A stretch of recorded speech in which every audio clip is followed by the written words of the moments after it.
अण्णासाहेब पाटील आर्थिक विकास महामंडळाच्या योजनेअंतर्गत राज्यामध्ये मराठा समाज व्यवसायाच्या निमित्ताने पायावर उभा राहावं ही संकल्पना पहिल्यांदा राज्याचे मुख्यमंत्री म्हणून देवेंद्र फडणवीस साहेबांनी या ठिकाणी मांडली। कालांतराने या योजनेमध्ये ताकद आदरणीय आजचे उपमुख्यमंत्री एकनाथजी शिंदे साहेब यांनी त्याच्यामध्ये भरीव वाटचालीमध्ये दिली।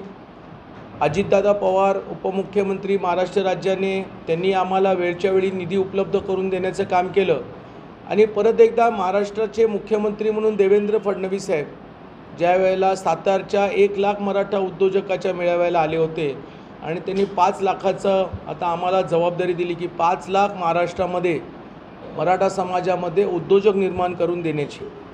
अशा परिस्थितीमध्ये कालच आमच्या जिल्ह्यामध्ये खास करून सातारा जिल्ह्यामध्ये 10,000 मराठा उद्योजकाचा आकडा हा आम्ही पार केला आणि म्हणून जिल्ह्यामध्ये 10,000 मराठा उद्योजक झाले।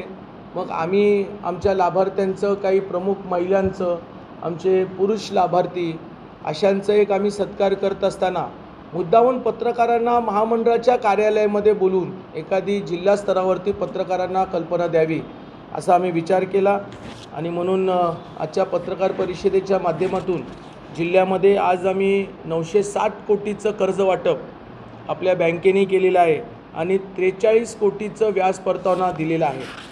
या आमच्या योजनेअंतर्गत आम्हाला कोऑपरेटिव्ह बँकेमधून सगळ्यात चांगला हातभार मिळालेला आहे। यामध्ये सहकारी बँकेमधून आम्हाला सातारा जिल्हा मध्यवर्ती बँक यांनी 2500 मराठा समाजाच्या लाभार्थ्यांना कर्ज वाटप केलेलं आहे। दी कराड अर्बन बँक यांनी 4,960 लोकांना त्यांनी 490 लोकांना कर्ज वाटप केलेलं आहे। तर पाटण कोऑपरेटिव्ह बँक यांनी 221 म्हणजे अशा पद्धतीनं कोऑपरेटिव्ह बँकेने खूप चांगला मोठा वाटा या मराठा समाजाच्या तरुणांना उद्योजक होण्याच्या दृष्टिकोनातून हातभार लावलेला आहे।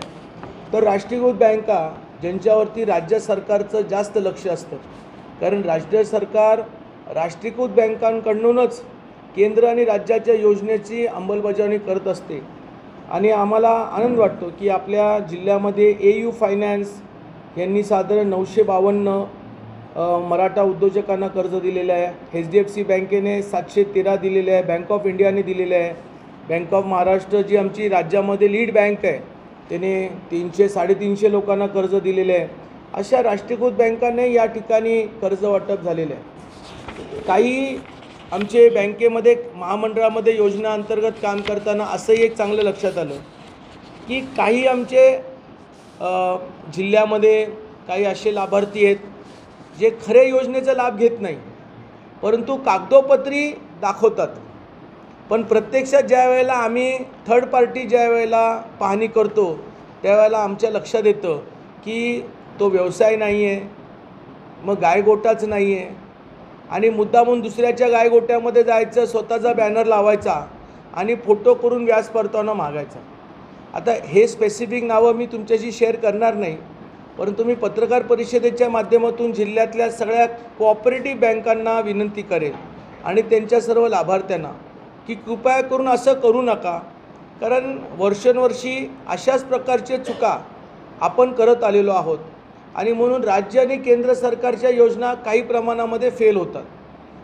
राज्य आणि केंद्र सरकारचा उद्दिष्ट शेतकऱ्यांना पायावर उभा करण्यासाठी व्यवसायाच्या माध्यमातून ताकद देण्यासाठी असतो आणि ती जी सबसिडी असते तो या देशाचा टॅक्स पेअर भरत असतो।